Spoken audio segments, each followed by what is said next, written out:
السلام علیکم ورحمۃ اللہ وبرکاتہ۔ الحمدللہ الحمدللہ الحمدللہ رب العالمین والصلاة والسلام علی رسولہ محمد وعلی آلہ واصحابہ اجمعین، اما بعد فاعوذ باللہ من الشیطان الرجیم، بسم اللہ الرحمن الرحیم۔ انا نحن نزلنا الذکر وانا لہ لحافظون، صدق اللہ العظیم۔ مجھے سچی بات یہ ہے کہ محترم حافظ صاحب کی موجودگی میں گفتگو کرتے ہوئے ہچکچاہٹ محسوس ہو رہی ہے کہ آپ کی جو ماشاءاللہ ذات گرامی ہے وہ اہل علم میں جس قدر معروف ہے اور ان کی جتنی خدمات ہیں، اس وجہ سے میں یہ سمجھتا تھا کہ ان کی نصیحت کافی ہوگی ہم سب کے لیے، اور واقعی بہت اچھی نصیحت انہوں نے کی ہے۔ تو ایک عربی میں کہا جاتا ہے اذا جاء الماء بطل التیمم، جب پانی آ جاتا ہے تو تیمم ختم ہو جاتا ہے۔ تو میں اب ان کے سامنے کچھ خاص گفتگو تو نہیں کر سکتا، لیکن جو حکم ہے اور ادب کا خاص طور پر لحاظ کرتے ہوئے میں تھوڑی سی گفتگو ضرور کروں گا، کیونکہ آپ ظاہر ہے یہاں تشریف لائے ہیں اور اس لیے تشریف لائے ہیں کہ کچھ آپ سے آپ کے میں گوش گزار کر سکوں۔ پہلی بات یہ ہے کہ قرآن مجید کی حفاظت، اس کا ذمہ اللہ تعالیٰ نے لے رکھا ہے، اس نے ہمارے ذمہ نہیں لگایا۔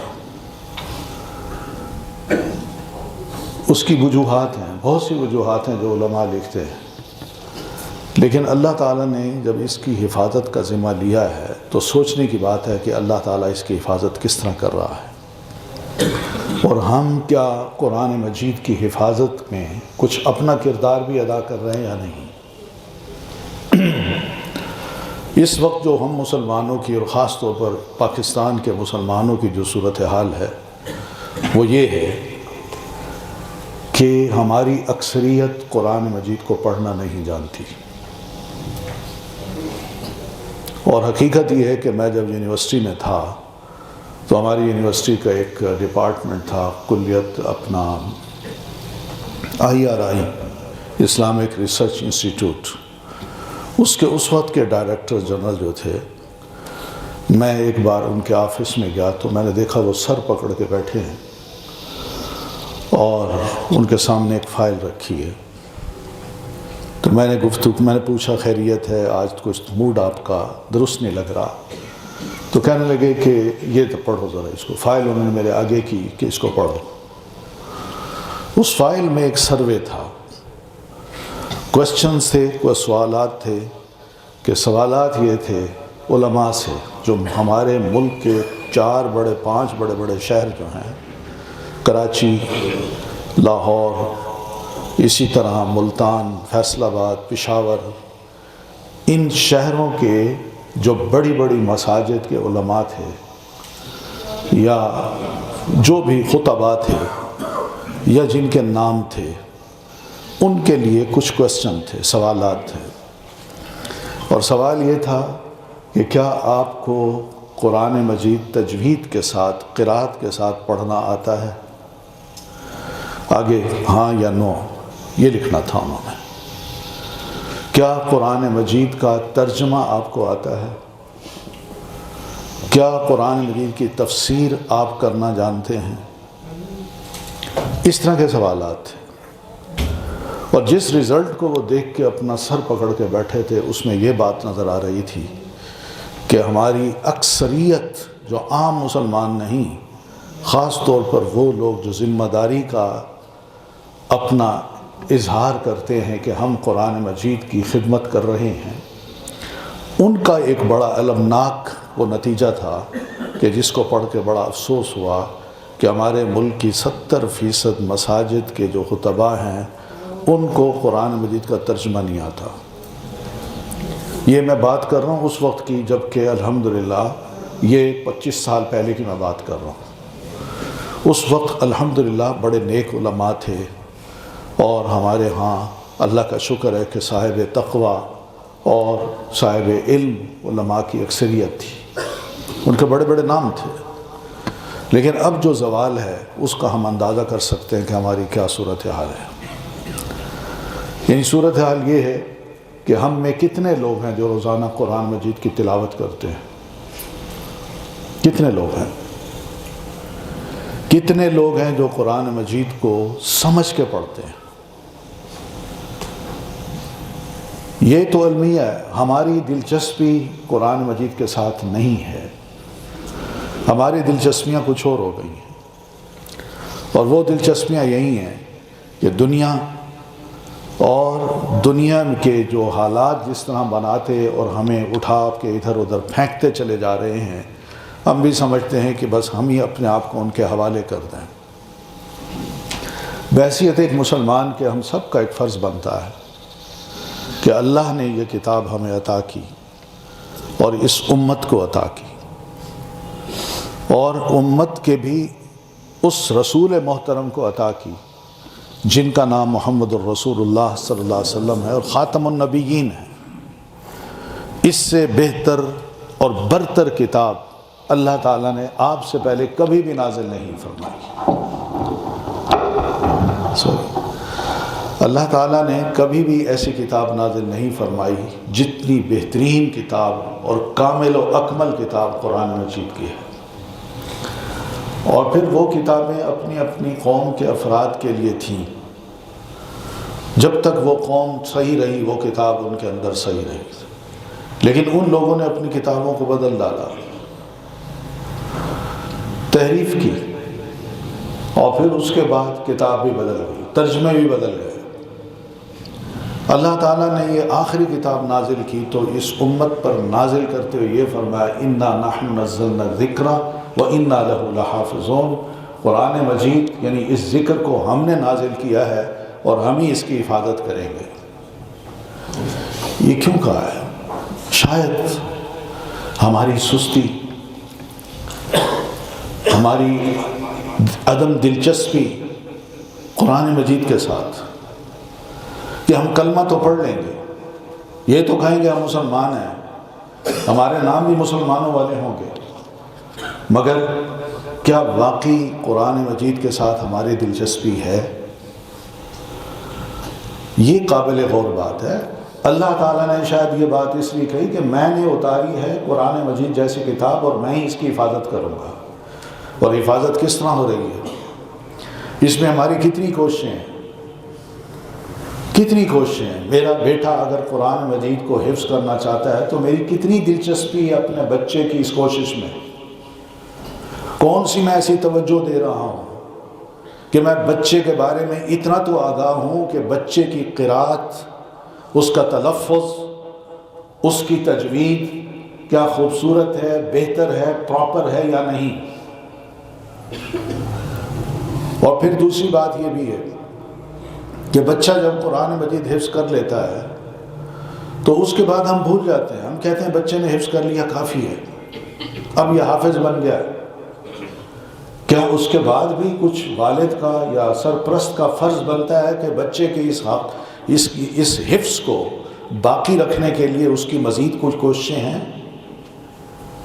یہ سب باتیں محسوس یہ کراتی ہیں کہ ہماری اکثریت بچوں کی جب قرآن حفظ کر لیتی ہے تو اس کے بعد والدین کی توجہ نہ ہونے سے وہ قرآن مجید کو آہستہ آہستہ بھولنا شروع کر دیتے ہیں۔ ہوں گے یہیں حافظ ہوں گے کئی بچے، کئی بڑے ہوں گے جنہوں نے اپنے بچپن میں، جوانی میں قرآن مجید حفظ کیا ہوگا، لیکن معاشرے کی عدم دلچسپی کی وجہ سے اور ناقدری کی وجہ سے انہوں نے یہی سوچا کہ ہم کوئی اور لائن اختیار کرتے ہیں اور قرآن مجید پر توجہ دینا انہوں نے بند کی، جس کا نتیجہ یہ نکلا کہ قرآن مجید آہستہ آہستہ ان کے حفظ سے محو ہو گیا۔ یہ کیا ہے؟ کیوں ایسا ہو رہا ہے؟ کیا اس کو مسلمان کہتے ہیں؟ یعنی قرآن کریم جیسی عظیم کتاب کی جو ناقدری ہے ہم مسلمان جیسے کر رہے ہیں۔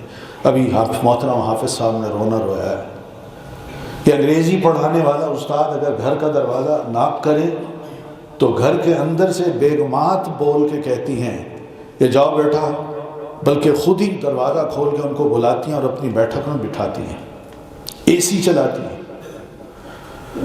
اور مہینے کے بعد اس کو کتنے ہزار روپے دیتے ہوئے بھی بڑی لجاجت سے درخواست کرتی ہیں کہ تھوڑے سے پیسے ہیں پلیز اس کو قبول کر لیں، جو ہزاروں کے ہوتے ہیں۔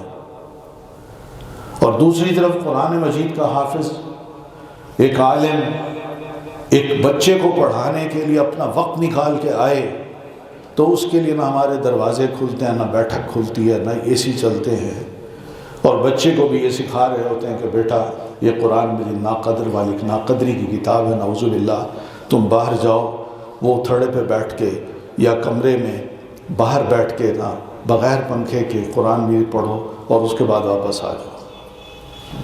اور پھر قاری صاحب کو جو مہینے کے بعد ہم تنخواہ دیتے ہیں وہ ذرا تھوڑی سی شکایت کریں کہ جناب یہ تھوڑی ہے، تو ہمارا یہی کہنا ہوتا ہے کہ ہمیں آپ سے زیادہ سستے اور اچھے قاری ملنے والے مل سکتے ہیں، اگر آپ اس پہ راضی ہوتے ہیں تو ہو جائیں، نہیں تو تشریف لے جائیں۔ یہ کیا ہے؟ حقیقت یہ ہے کہ یہ کتاب اگر کسی غیر مسلم کو مل جاتی نا اور وہ اس کو پڑھتا، اور پڑھتے ہیں، وہ پڑھنے کے بعد اللہ تعالیٰ ان کے دل و دماغ کو ایسا کھولتا ہے کہ وہ قرآن مجید کے نہ صرف عالم بنتے ہیں بلکہ قرآن مجید کو پڑھ کے پہلے مسلمان ہوتے ہیں، پھر تہیہ کر لیتے ہیں کہ اسی دین کی خدمت کرنی ہے اور اسی قرآن مجید کو پڑھ کے آگے ہم نے بڑھنا ہے۔ یہ غیر مسلم اللہ تعالیٰ اٹھا رہا ہے، یہ خدمت ہے، ہم نے اس کو نازل کیا، ہم ہی اس کی حفاظت کرنے والے ہیں۔ ضرورت قرآن مجید کی ہمیں ہے، قرآن مجید کی کو ہماری نہیں ہے، یہ یاد رکھیے، اللہ کا کلام ہے، ہم نہیں کریں گے تو کوئی بات نہیں، یہ نصیبے کی بات ہے، یہ نصیبے کی بات ہے۔ ہم اگر نہیں کریں گے تو یہی کچھ ہوگا کہ اللہ تعالیٰ کسی اور کو کھڑا کر دے گا اور وہ اس قرآن مجید کی خدمت کر دے گا۔ یہ بچے جو چھوٹے چھوٹے آپ نے یہاں ماشاءاللہ شروع کر دیا ہے یہ حفظ قرآن کا سلسلہ، یہ حقیقت میں یہی سمجھ لیجئے کہ اس پورے علاقے میں جہاں قرآن مجید پڑھا جا رہا ہے رب کی رحمت صرف وہیں نازل ہوتی ہے، کہیں اور نہیں ہوتی۔ ہم رحمت کے چاہتے ہیں مستحق بنے، کیسے رحمت ہمارے گھروں میں نازل ہو؟ قرآن مجید تو پڑھا نہیں جاتا، ٹی وی ہم نے کھولا ہوا ہے، اس کے گانے ہیں، اس کی میوزک ہے، وہ ہمارے ہاں فحاشی، وہ ہر چیزیں ہمارے ہاں عام ہیں، اور ہم کہتے ہیں مسلمان ہیں۔ کیا جواب دیں گے ہم اللہ تعالیٰ کو کہ اتنی خوبصورت کتاب اللہ تو نے دی، نہ ہم نے پوری زندگی میں 60 سال زندگی، 70 سال کی زندگی، پوری زندگی میں اس چھوٹی سی کتاب کو ہم نہیں پڑھ سکے، اس کو سمجھ نہیں سکے، اس کو سیکھ نہیں سکے کہ کس طرح اس کو پڑھنا ہے۔ یہاں بیٹھے ہوں گے کئی ایسے میرے دوست جنہوں نے MS کی ہوگی، جو میڈیکل ڈاکٹر ہوں گے، کوئی انجینئر ہوں گے، وہ بتا سکتے ہیں کہ انہوں نے کیا کوئی ایسی کتاب اپنے فیلڈ کی بغیر سمجھے، ایک ایک حرف کو سمجھے بغیر کیا کوئی کتاب پڑھی ہے؟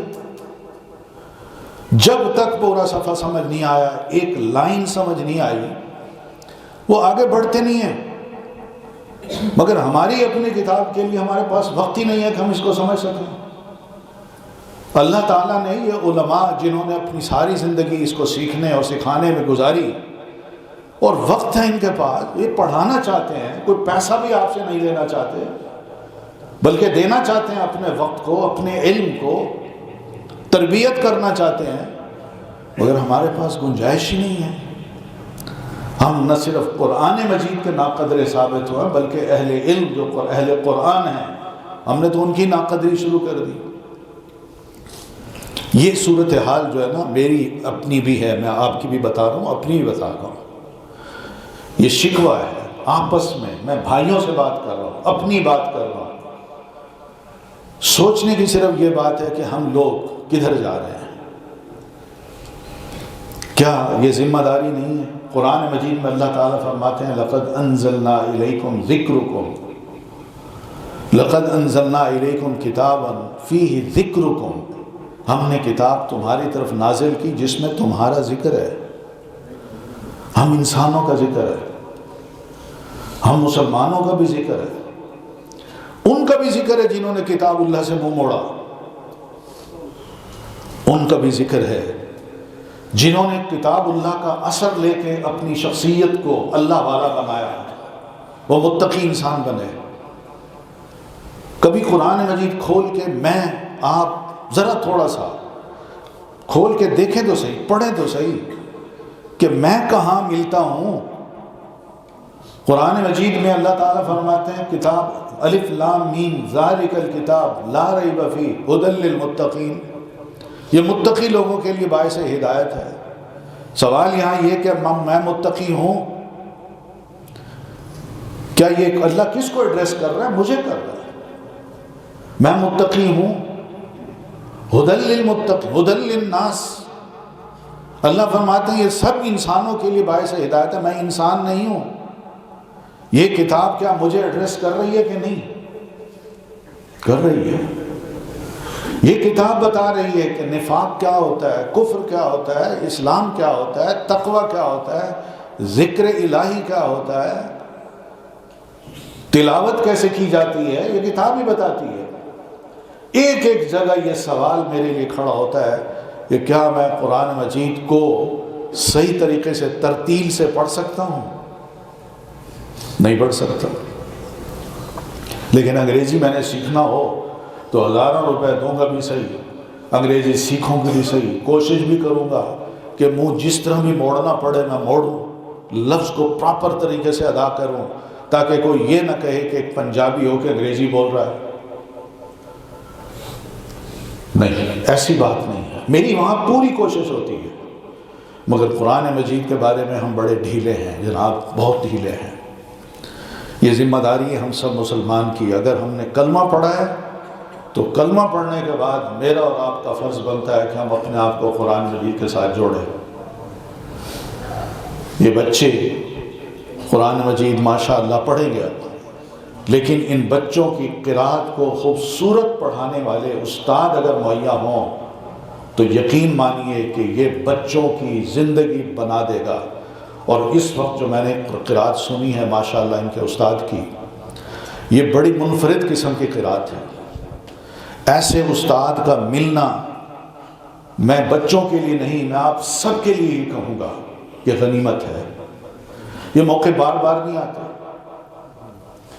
یہ بار بار موقع نہیں آتے۔ اس موقع سے آپ فائدہ اٹھائیں، بڑے آئیں چھوٹے آئیں، سیکھیں قرآن مجید کی قرأت کو۔ بہترین قرأت ہے ماشاءاللہ، اللہ تعالیٰ ان کی قرأت کو اور زیادہ خوبصورت بنائے۔ لیکن جو قرأت کر رہے تھے وہ دل پہ اثر کر رہی تھی، دل و دماغ کو جھنجھوڑ رہی تھی۔ کیا ایسی قرأت ہم نہیں کر سکتے؟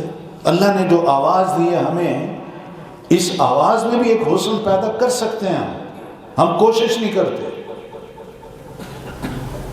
یہ منفرد قسم کی چیز ہے جو کہ میں سمجھتا ہوں کہ ہمیں اس کی طرف توجہ دینا چاہیے، اور اسی توجہ کی وجہ سے ہی ہو سکتا ہے اللہ کی رحمتیں انشاءاللہ ہمارے گھروں پر بھی نازل ہوں گی، ہماری پریشانیاں بھی دور ہوں گی، اور یہ بھی ہوگا کہ قرآن مجید کے مسائل جاننے کا بھی ایک شوق پیدا ہوگا، اور اس میں ہمیں خاص طور پر اللہ تعالیٰ کا جب تعارف ہوگا تو اس تعارف کو جاننے کے بعد ہم صحیح معنوں میں موحد بن سکتے ہیں۔ ہم اپنے آپ کو کہتے ہیں موحد ہیں، یہ ایک اللہ کو ماننے والے ہیں، پتہ ہے اللہ ہوتا کیا ہے، اس کا نام ہم جانتے ہیں، مگر اس کی صفات جو ہیں جس کی طرف محترم حافظ صاحب نے اشارہ کیا ہے، اس کی صفات سے بھی ہم آگاہ نہیں ہیں، آگاہ ہی نہیں ہیں۔ ہم رزق کے معاملے میں سیدھی سی بات ہے کہتے ہیں نا اللہ رازق ہے، مگر کیا واقعی اللہ رازق ہے اس پر ہمارا ایمان ہے؟ ہم تو سب کچھ اپنے ہاتھوں میں سمجھتے ہیں، ہمارے ہاتھوں میں، فلاں کے ہاتھوں میں، فلاں نے اگر جاب دے دی، فلاں کے ساتھ میرا گھر بن گیا تو میرا کاروبار پھل جائے گا۔ یہ چیزیں ہم کچھ نہیں کر سکتے، یہ اللہ رازق ہے، اس نے رزق دینا ہے۔ قرآن مجید کو پڑھیں تو اللہ کا تعارف ہمیں یہ ملتا ہے کہ وہ کہتا ہے کہ میں قادر ہوں، قدیر ہوں۔ اپنے بارے میں، فیوچر کے بارے میں ہم بڑے خوف زدہ رہتے ہیں کہ کیا ہوگا، ہر وقت بیٹھے ہیں وقت کو گالی دے رہے ہیں، وقت کو برا بھلا کہہ رہے ہیں کہ وقت بڑا خراب ہے۔ قرآن مجید ہی ہمیں بتائے گا کہ وقت خراب نہیں ہے، میں خراب ہوں، میرے حالات درست نہیں ہیں، میں صحیح نہیں ہوں، اپنے ساتھ بھی فیئر نہیں ہوں، دوستوں کے ساتھ بھی فیئر نہیں ہوں، اپنے والدین کے ساتھ بھی اور اپنی اولاد کے ساتھ، بیوی کے ساتھ، شوہر کے ساتھ بھی میں فیئر نہیں ہوں۔ یہ قرآن مجید ہمیں بتاتا ہے۔ اس لیے یہ سب کا فرض بنتا ہے میرے سمجھ سمیت کہ ہم قرآن مجید کی طرف رجوع کریں، پلٹیں اس طرف۔ قرآن مجید کو نہ صرف تلاوت اس کی سیکھیں بلکہ اس کا ترجمہ اور اس کی تفسیر کا بھی علم حاصل کریں، تاکہ ہمیں پتہ چلے کہ اللہ تعالیٰ نے قرآن مجید میں کیا کیا فرمایا اور کس لیے فرمایا ہے۔ آج اس سے ہم نابلد ہیں جس کی وجہ ہم سے گناہ بھی ہو رہے ہیں۔ اچھے اچھے لوگ جو اپنے آپ کو یہ کہتے ہیں کہ میں تو توحید پرست ہوں، ان کے منہ سے شرکیہ لفظ نکل آتے ہیں اور اس کو پتہ نہیں چلتا۔ اس کی اصلاح کون کرے گا؟ رسول اللہ صلی اللہ علیہ وسلم کے سامنے ایک شخص نے چھوٹی سی بات کی، حالانکہ آپ کا صحابی رسول ہے، وہ یہ کہتا ہے ماشاء اللہ و شئت، جو آپ چاہیں اور جو اللہ چاہے جو آپ چاہیں۔ یہ کیا ہماری زبان سے نہیں نکلتا؟ اللہ رسول کی قسم، اللہ رسول کے واسطے۔ ہم کیا کرتے ہیں؟ ہم تو کبھی غور ہی نہیں کرتے کہ بھئی یہ چیز غلط ہے۔ اللہ کے رسول نے اسی وقت اس نوجوان کو پکڑا اور فرمایا اجعلتنی للہ ندًا، یہ جملہ کہہ کے تم نے مجھے اللہ کا شریک بنا دیا۔ وہ کہاں اللہ اور کہاں میں مخلوق، وہ خالق میں مخلوق، وہ میرا رب اور میں اس کا بندہ۔ تم کیسے کہہ سکتے ہو کہ میری مشیت اور اللہ کی مشیت ایک جیسی ہے؟ یہ مت کہو، بلکہ یوں کہو ماشاء اللہ ثم شئت، جو اللہ چاہے پھر جو آپ چاہے۔ یہ چیزیں ہمیں پتہ نہیں ہیں۔ ہم اپنی گفتگو میں اس طرح کی باتیں سنتے ہیں، کرتے ہیں اور لکھتے ہیں، اور نادانی میں یہ سب چیزیں ہم کر رہے ہیں۔ قرآن مجید پڑھیں گے تو ہماری اصلاح ہوگی، عمل کی بھی اصلاح ہوگی، سوچ کی اور فکر کی بھی اصلاح ہوگی، اور اس کے ساتھ ساتھ نظریے کی بھی اصلاح ہوگی۔ ہمارے نظریات ایک دوسرے سے مختلف کیوں ہیں؟ ہر بندہ دوسرے سے لڑ رہا ہے اور دشمنیاں پیدا ہو رہی ہیں، لڑائیاں الگ ہو رہی ہیں، الزام الگ دے رہے ہیں۔ یہ کیوں ہے؟ قرآن مجید کی تعلیم نہ ہونے سے۔ اور حقیقت ہے اگر ہمیں یہ پتہ چل جائے کہ میں اپنے بھائی سے اگر لڑتا ہوں تو خدا نہ خواستہ منہ سے کوئی لفظ ایسا نکل جاتا ہے جو میرے بھائی کے بارے میں غلط ہے، مجھے پتہ چل جائے اس کا کتنا بڑا گناہ ہے، تو میں کبھی بھی اپنی زبان سے ایسے لفظ نہ نکالوں۔ بیٹھتے ہیں محض خبروں کی بنیاد پہ ایسی ایسی باتیں کرتے ہیں، الزام، ہنسنا لوگوں کے اوپر، ان کا مذاق اڑانا، ان کے نام رکھنا، ان کو برا بھلا کہنا، جھوٹے پروپیگنڈے سے متاثر ہو کے کسی کے بارے میں قائل ہو جانا کہ وہ ہے ہی ایسا۔ یار یہ سب کچھ کیا ہے؟ ہم مسلمان ہیں، ہمارے دل و دماغ جو ہیں وہ قرآن مجید کے ساتھ اگر جڑے ہوئے ہوں تو ہمیں پتہ چلے کہ جھوٹ کیا ہے، اور اللہ کتنا سخت ناراض ہوتا ہے جو کہتا ہے لعنت اللہ علی الکاذبین۔ ہم اس کی پرواہ نہیں کرتے، ہم اسی طرح ایک دوسرے کو دھوکہ دیتے ہیں، ایک دوسرے کے دھوکے کی وجہ سے ایک دوسرے پر ہمارا ٹرسٹ بھی ختم ہو گیا۔ یقین نہیں آتا، مجھے آپ پر اور آپ کو مجھ پر اعتماد نہیں ہے کہ 10 روپے میں آپ سے لے رہا ہوں ادارے اور میں کہتا ہوں کل دے دوں گا، آپ 10 دفعہ سوچتے ہیں یہ کل دے گا بھی صحیح کہ نہیں، کیا یہ زبان کا پکا ہے یا نہیں؟ ہوتا یہی ہے کہ میں لے لیتا ہوں اور دینے کی بات ہی نہیں کرتا۔ یہ قرآن مجید ہی بتاتا ہے نہ، مسلمان اپنے وعدے کا پابند ہوتا ہے۔ اگر یہ پتہ ہو تو میں کبھی بھی اپنے مسلمان بھائی سے ادھار لیتے وقت یہ نیت نہ بدلوں کہ کچھ بھی ہو جائے میں نے وعدہ کیا، میں نے اس کو وقت پہ پیسے دینے، میں دوں گا۔ اور اگر یہ کام ہم نہیں کرتے تو قرآن مجید میں اللہ تعالیٰ نے یہ فرما دیا ہے کہ جب اس طرح ایک دوسرے کے ساتھ گزارا کرو گے، تنگ کرتے رہو گے ایک دوسرے کو، ایک دوسرے کے خلاف الزامات کی بوچھاڑ کرتے رہو گے، جھوٹ بولو گے، تو نتیجہ یہ نکلے گا او یذیق بعضکم بأس بعض، کہ میں تمہیں ایک دوسرے کے خوف کا مزہ چکھا دوں گا، خوف کھاؤ گے ایک دوسرے سے، مجھے آپ سے معاملہ کرتے ہوئے ڈر لگے گا اور آپ کو مجھ سے معاملہ کرتے ہوئے ڈر لگے گا۔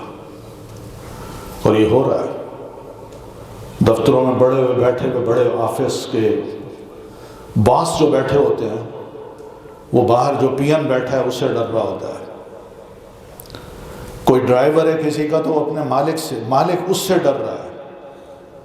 بڑی بڑی کوٹھیاں ہیں، ان کوٹھیوں میں لوگوں نے اپنے نوکر چاکر چوکیدار رکھے ہوئے ہیں، وہ گھر میں بیٹھ کے اس سے ڈر رہا ہے۔ یہ کیا چیز ہے؟ جب سکون نہیں ہوگا، امن نہیں ہوگا، ہم ایک دوسرے کے بارے میں اس طرح کی باتیں کریں گے تو نتیجہ کیا نکلے گا؟ یہ بھی عذاب کی ایک شکل ہے، عذاب کی۔ ہم نے عذاب کو نہیں پہچانا کہ اللہ کا عذاب کیا ہوتا ہے، یہی سب سے بڑا عذاب ہے۔ آپ دیکھ لیں، گلیوں کی حالت دیکھ لیں، نالیوں کی حالت دیکھ لیں، بدبو، یعنی ایسے ماحول میں رہ کے کیا آپ کی صحت اچھی ہو سکتی ہے؟ میری صحت اچھی ہو سکتی ہے؟ سوچنے کی بات ہے، کیا اسی کو نظافت کہتے ہیں؟ دین ہمیں یہ سجھاتا ہے کہ النظافت من الایمان، یا النظافت الطہارت نصف الایمان، صفائی ستھرائی یہ آدھا ایمان ہے۔ کہاں ہے ہمارا ایمان؟ ہمارا ایمان ہی نہیں ہے۔ ہم نے اپنے سسٹم کو غلط کر رکھا ہے، ساری چیزیں ایسی ہیں جو نظر آتی ہیں، یہ صرف اور صرف قرآن مجید سے دوری کے نتائج ہیں۔ بہت سی باتیں کی جا سکتی ہیں، مگر حقیقت یہی ہے کہ ہم اپنے حالات پہ غور کریں، اور اس کی وجہ یہی ہے کہ ہم قرآن مجید کو نہیں سمجھ پا رہے۔ جو قرآن آیا تھا اس لیے کہ یعلمہم الکتاب والحکمہ، رسول پر قرآن نازل اس لیے ہوا تھا کہ لوگوں کو اس کی تعلیم دے، اگر ہم اس کی تعلیم حاصل نہیں کرنا چاہتے، صحابہ نے حاصل کی، کیا تھے اور کیا سے کیا بن گئے، ہم اگر حاصل کریں تو کیا سمجھتے ہیں کہ ہم جو ہیں اس وقت، خدا نخواستہ یہ غلط پروپیگنڈا جو ہمارے ہاں پڑھے لکھے لوگ کرتے ہیں، اور لوگ دنیا ادھر جا رہی ہے اور تم مسجد کے کونے میں بیٹھ کے قرآن سیکھ رہے ہو، کیا ملے گا تمہیں اس سے؟ لیکن سوچنے کی بات یہ کہ کیا قرآن مجید پڑھنے سے کیا انسان نہیں بنتا؟ کیا اس کے معاملات درست نہیں ہوتے؟ کیا اس کے اندر خدا خوفی نہیں آ جاتی؟ اور اگر قرآن مجید کو چھوڑ کے ہم دنیاوی تعلیم حاصل کریں تو ہمارے اندر کیا چیز آتی ہے؟ کیا خدا خوفی آتی ہے؟ خود غرضی آتی ہے؟ حیوانیت آ جاتی ہے؟ انسانیت رخصت ہوتی ہے؟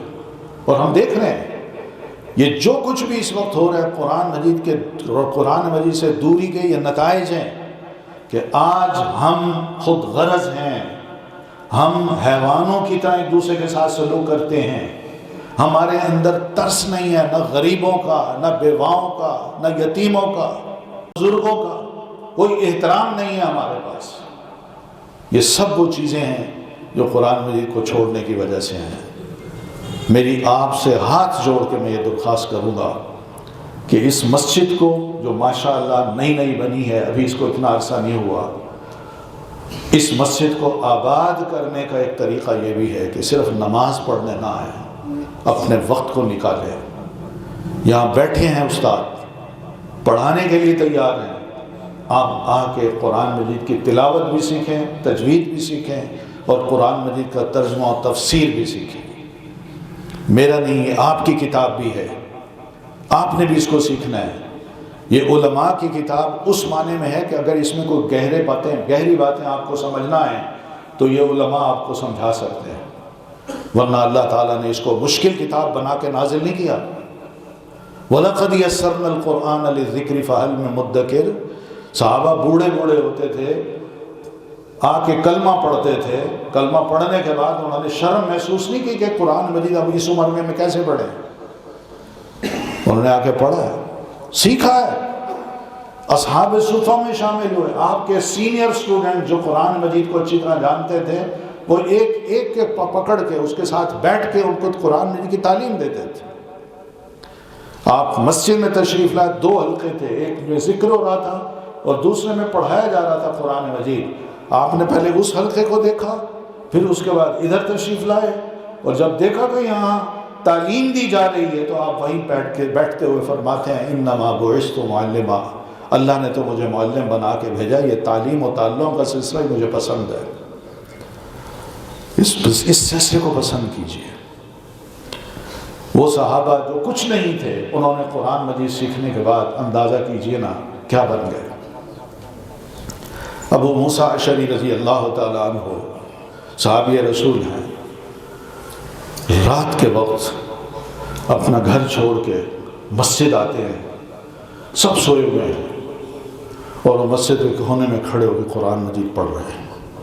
2 نوافل اور اس میں قرآن مجید قیام میں پڑھ رہے ہیں. رسول محترم صلی اللہ علیہ وسلم کو کسی کام کی غرض سے رات کو خاموشی جب ہر طرف چھائی ہوئی تھی نکلنا جا پڑا, تو آپ جو ہی نکلے اور مسجد کو کراس کر کے دروازہ ادھر تھا, جب جانے لگے تو آپ نے رک کے سنا کہ کوئی قرآن پڑھ رہا ہے.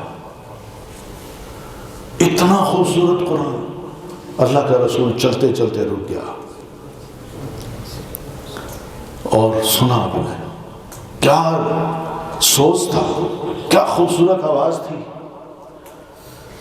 علماء یہ لکھتے ہیں کہ داؤد علیہ السلام جب زبور پڑھتے تھے تو پرندے جھومتے تھے, اتنی خوبصورت ان کی آواز تھی. مگر ساتھ یہ بھی کہتے ہیں کہ میرے رسول کی تعلیم کا یہ اثر ہوا کہ میرے رسول نے جب قرآن سکھایا تو صحابہ کرام نے اس ذوق اور شوق سے سیکھا کہ جب وہ قرآن پڑھتے تھے تو اللہ کا چلتا ہوا اللہ کا رسول بھی رک جاتا تھا. اتنی خوبصورت آواز. صبح ہوئی تو رسول اللہ صلی اللہ علیہ وسلم نے ابو موسیٰ اشعری رضی اللہ تعالیٰ عنہ کو فرمایا لقد اوتیت مزمارا من مزامیر آل داود.